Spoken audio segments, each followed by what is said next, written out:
Yo, what's up, guys? It's Mask Man. We are going to do an interview for the Rejection EP. And I'm the interviewer, Wyatt Facey, the deleted channel that doesn't exist anymore.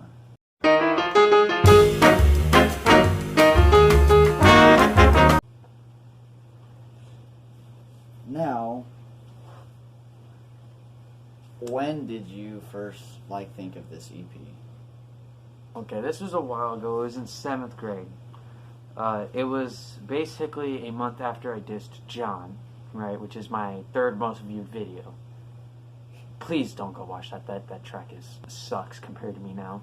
But that's when I planned it. I had a demo version for the song Rejection, and I figured making a whole EP on the entire album. A whole EP for the situation. Why exactly did you make it? I felt like music was a way for therapy, right? Which it most definitely is now. And I figured that if I made it, it could get off my chest. I could no longer worry about it. Makes sense. Makes a lot of sense. So, in your 15-minute EP, yeah, where does Sticks in the Wall come from? So, this is a funny story. So I was bored, and I wanted to find a song title. So I went to a song title generator, which you should never do. But it came up with Sticks in the Wall. I was just messing around, having fun with it. Came up with Sticks in the Wall, and I realized a metaphor could work well with sticks in the wall, as bigger sticks are more prominent than smaller ones, right? Kind of like how you remember big memories more than good ones. So I decided to fuse the idea and make a metaphor for it. Neat. So, in the song, what does it explain? What is the meaning behind of all It of this? explains that you're gonna remember bad memories more than good ones, but you shouldn't necessarily worry about it, because the smaller stakes or the good memories are the most important ones, no matter where you came from, no matter the situation. Yeah, I understand that. And your brain is basically the wall covered in them. Yeah. I mean, do you think anyone who listens to your music would understand that if they didn't know you in person and they were from most definitely. a different school? Because I say it 100% directly in the song about sticks in the wall being bad memories and good memories and all that. I say that in the track, so people will most definitely catch on to it, as long as they're smart enough for it. Okay.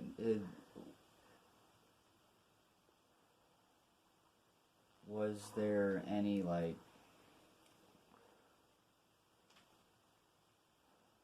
how much thought was put into it? To come up with Sticks in the Wall. Sticks in the Wall didn't come from me, like I said. It came from the music generator, right? Yeah. Music name generator. So that I did not come up with, but the metaphor, that I came up with right on the spot. It didn't take much thinking.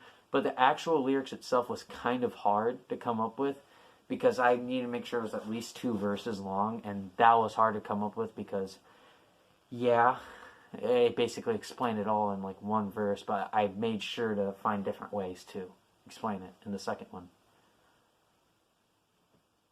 Understandable. So your second track, Betrayal, what is that one about? Okay, Betrayal. Seems very interesting. Okay, Betrayal also had a demo version.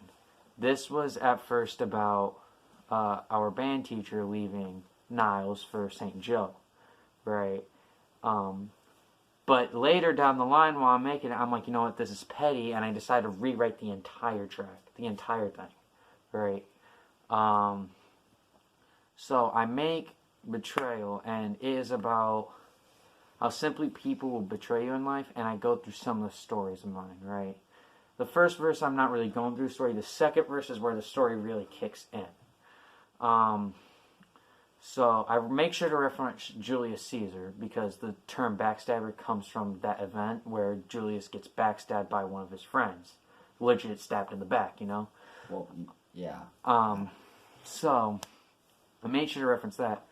But the second verse is all about how my second ex, my second ever girlfriend, which I've only had 2 in my life, but my second ex cheated on me, right? And she's saying, no, you're confused, blah, blah, blah, blah, blah. And I'm just like, you backstabbed me, you betrayed me with this. That's what that part is about. And I found the beat for it, and I made it, and I realized the beat was so good that I needed to make a bridge for it. And thus came the bridge part. I was about to ask you that, because when I listened to it, the beat made it really, really good. Like, really, really good. Just from your lyrics and the beat and the way you just made it, really. How were you, was there any emotions, like any sadness, any anger, any type of because of the beat, I had to keep it walled down, right? Which you shouldn't really do as an artist, but I had to just to, yeah. But I was, like, while recording the track, near the end of, like, in part of the verse, you hear me raise my voice for the second track, where I say, in front of you, like, shouting it. So I felt anger, also some sadness, you know. I mean, it's understandable because betrayal, there's... Yeah, I'd say the 2 most common, like, emotions you would have over betrayal is sadness and anger. Yeah. So, in this song, was that the 2 emotions you... Yeah, I would say that is what I mostly poured into it while making the lyrics.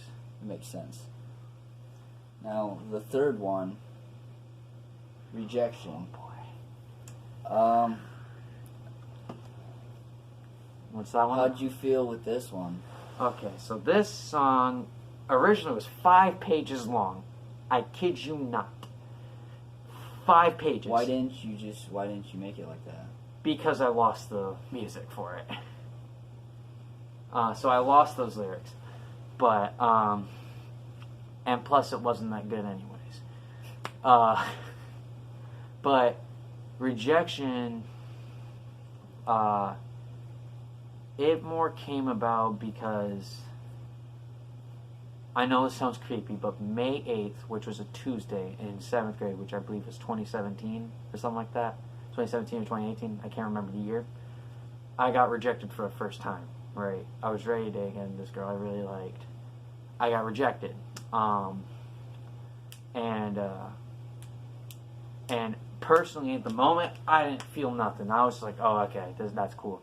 But I actually, later, I realized how much it affected me, and I need to make sure I get it off my chest so it doesn't affect me later down in life. Makes sense.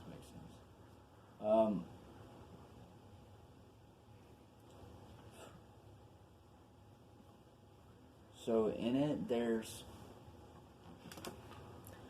Well, how I saw it was, you were mostly, it didn't sound like you were actually, like, I know you were actually rapping, but it mostly sounded like you were telling a story. Yeah. And, you see, like, I could have put more emotion into it, right? But at the start where I do the bridge kind of thing, right? The intro to the whole song, that kind of messed me up. But the intro needed to happen to enforce it, right? To make the whole song stronger as a whole. Yeah. And kind of messed me up, but the storytelling vibe does work for it because it is a story. It is an overall story. Yeah. I would say, like... I mean, I do like the part about that is that, like, it's a story and all, which does make it powerful. Yeah. But if you told a story and kept a flow and kept a rhythm, yeah, it would have been a lot better. It would be like... I personally, I know I'm not the best. Eventually, I do want to get there, but I personally know I'm not there. Not there yet. Yeah, if you think you're like... I am personally... I don't know, Dax, like a god. Yeah, no. Yeah, no, not at all. Like, lyrically wise, I am pretty dang good, but like, actual production wise, like post production, I need to work on that. Oh, definitely. That's why I like Betrayal a lot, because during the bridge, I drop the beat a bit, Yeah. make it lower. That's why I like the most about that track. Now, My Winner. My Winter? Yep. The fourth one. Now, that sounds pretty... To me, it sounds... I mean, it was good, but it was also negative. It was deep. Yeah. This was because... This all came about because I had a song planned called Mental Trauma for the EP. I decided to rename it to My Winter because that just fit well with it, right? Yeah. Instead of Mental Trauma. This doesn't really tell a story, but it is a story if you listen close to the second one. My dad, right, when a big test has come up or a big trip or whatnot, he gets extra strict and mad about the smallest things, and it doesn't affect me in a positive way, right? Yeah.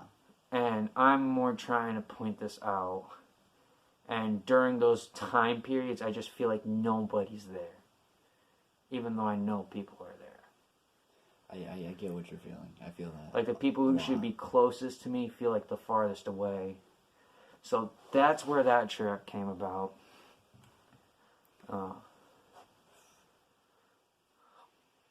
In my opinion, I feel like this is the one where I would say it was close to breaking you down. I would like the My Winner is, to me, it sounds like it's the most emotional one, just because it's My Winner and it just sounds not dark but very, very negative. Yeah.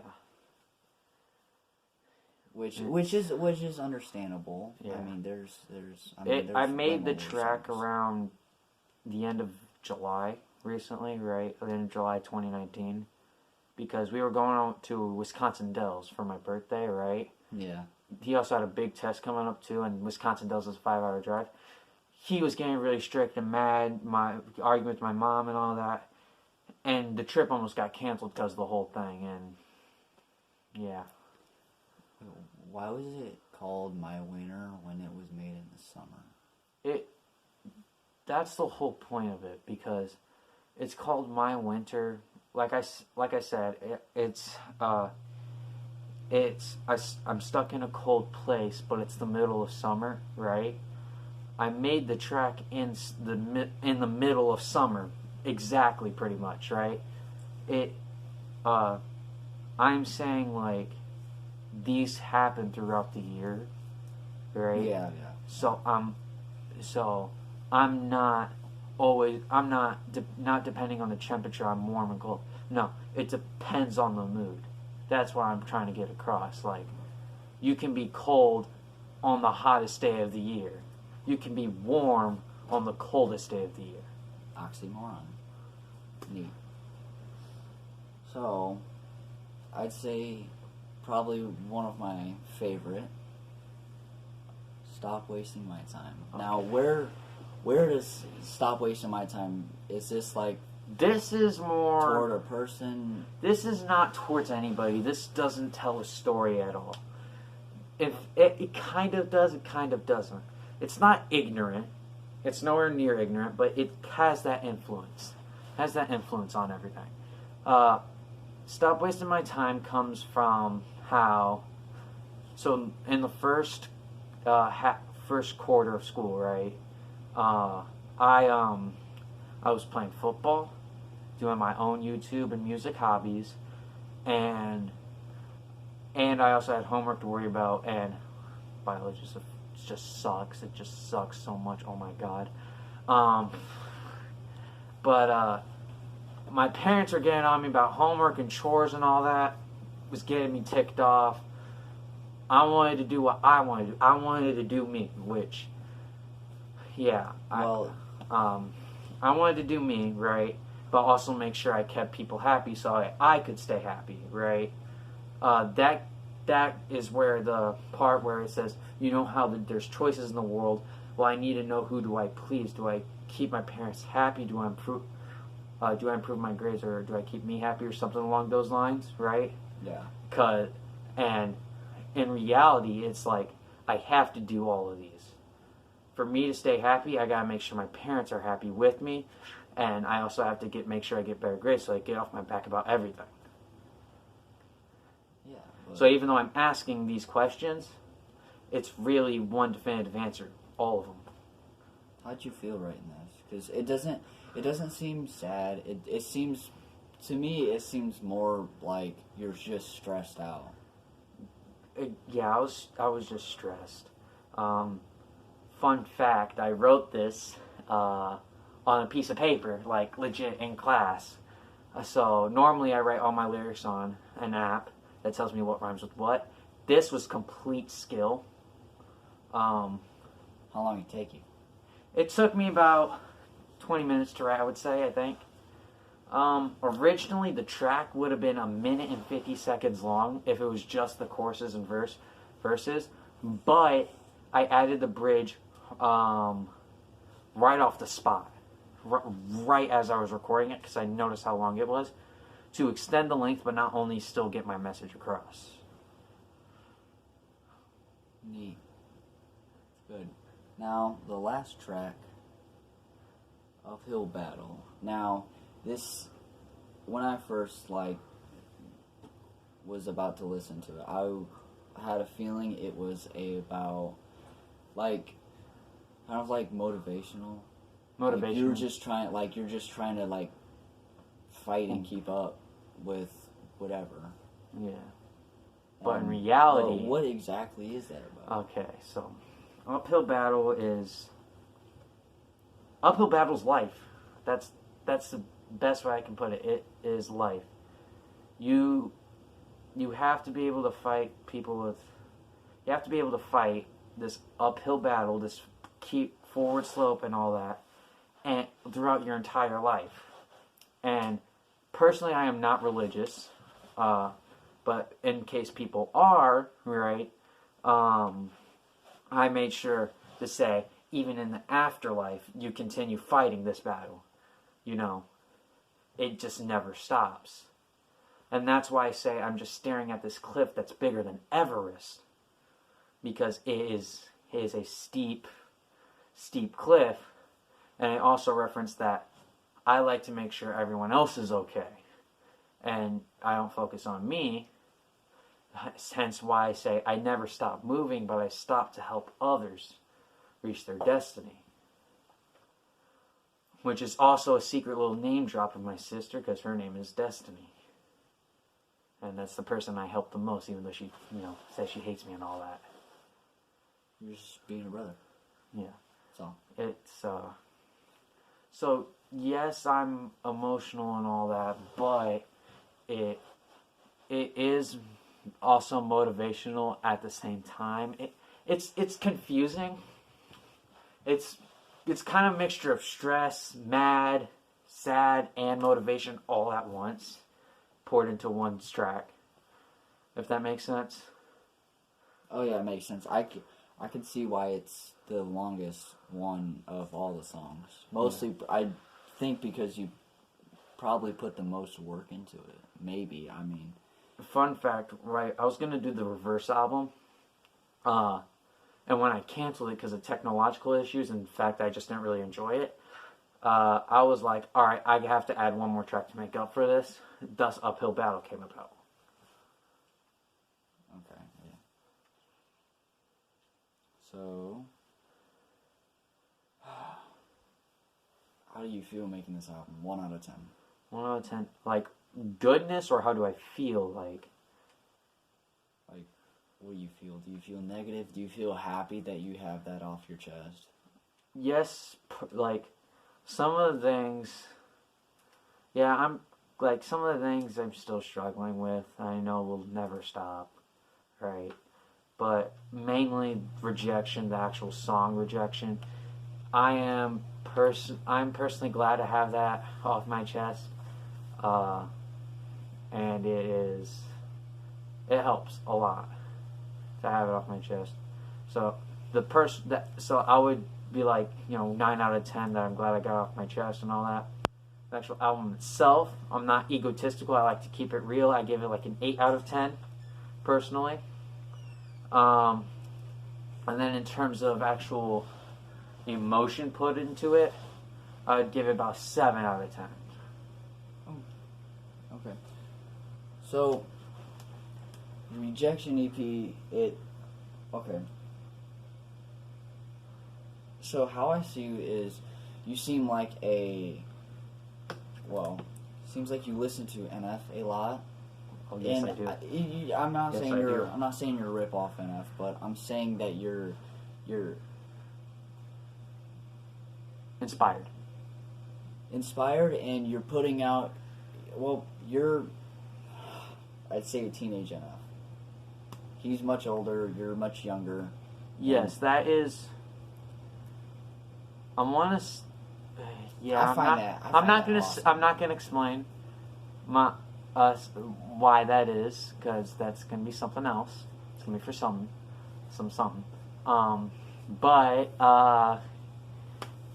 But yes, I would say I'm heavily inspired by NF, Eminem, you, as well, since you used to make rap.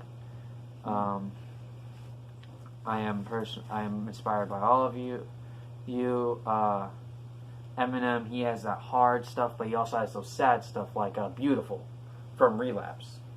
Personally, my favorite track from that album. He also has a song of you might not have heard of it, but it's really, really Then good. you have it's Guts Over Fear. I've heard That's that. a really Yes. good one. But NF, he inspired me probably the most. He's not my favorite rapper. My favorite rapper, Eminem, hands down, right? But NF probably inspired me the most because I see how he used music as therapy, and I realized this could help me as well. And also, I wanted to hop on some tracks with you as well, so, I was like, bet. So will there be any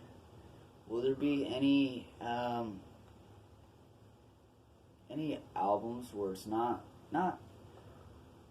therapy, but like you kind of like, you're not in any situations, you're not in any problems, but you can just like have fun with it? In terms of recently or long term? Like long term. Long term, most definitely. I already have one planned. Okay. Will you continue with the Sad vibe? not the sad vibe, the message, because The message behind the music? you're a teenager and I see that you're leaving a message for teenagers, because most teenagers probably deal with all of this stuff. I wouldn't say it's just teenagers too. Adults deal with it a lot. It's a powerful message, is what I leave, especially with Rejection, the EP. Each song has a very powerful message that everybody, day to day, no matter how old you are, can deal with, right? But yes, I will be continuing the message as well. Alright, one more, then we'll head off.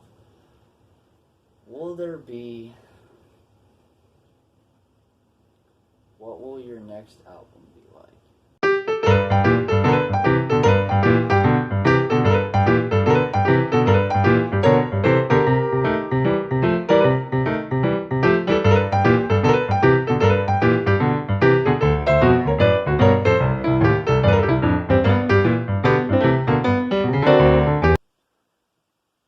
Because I would say, when you release like a Rejection type EP, like On Valentine's Day of all days. Yeah, of that. That was planned. Oh yeah. Oh, and by the way, why was the cover art like that? Why exactly was it like that? Why was it a broken heart? Reason why was because I realized at the time when I got rejected, my heart shattered, right? Yeah. So I made sure that it was a broken heart, and that's why the cover is the way it is. Okay. just a little bonus question. Alright. It was a good interview. Now, one more. Just one more. I know I want to ask a million questions. Oh my God. I so want to ask a million questions, but this is going to be forever. It would be. I'd be down, though.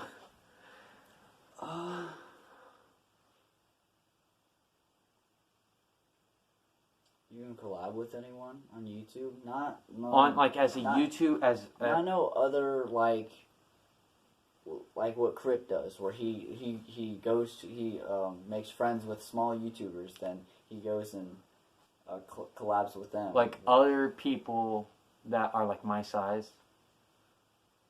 Yeah. That size, or like up to like 1,000 subscribers, like that area. Well, I'm not that big yet, so I don't have any contact with people that big. But yes, I do have plans to. Right now, as of now, I am mostly worried on getting featured verses, as well. I plan on working with my friend Riley King Guapo, is his rap name, for a track called Friends. I think, maybe, I'm not sure, if that will be the one, that he's going to be featured on, or if I get featured on one of his. But I do plan on being, like, featured on tracks and featuring other artists more my size. Eventually, I want to get up there, be featured with some of the more bigger people, but I'm just not there yet. I'm not big enough, not known enough and all that. It makes sense. Yeah. You're getting up there. Yeah, I'm trying to get up there, but right now I have to keep it my friend group, because I know that many people know who I am. It's just work. It's all work. Never stop working. Never stop working. Well, this is it. So, how was the interview? Awesome interview. Oh yeah, it was fantastic. I would say, we can do this some other time. Yeah, when I release my next project, or Rejection Interview Part 2. Part 2, you're going to have to release like 3 or 4 parts. Yeah, you have a lot of questions. Again, no one, it's not bad, but no one's gonna watch like the whole thing. 28 minutes. We ain't trying to make a kamikaze review. Oh God, no. Jesus. God. All right. Oof. All right. I think we're done.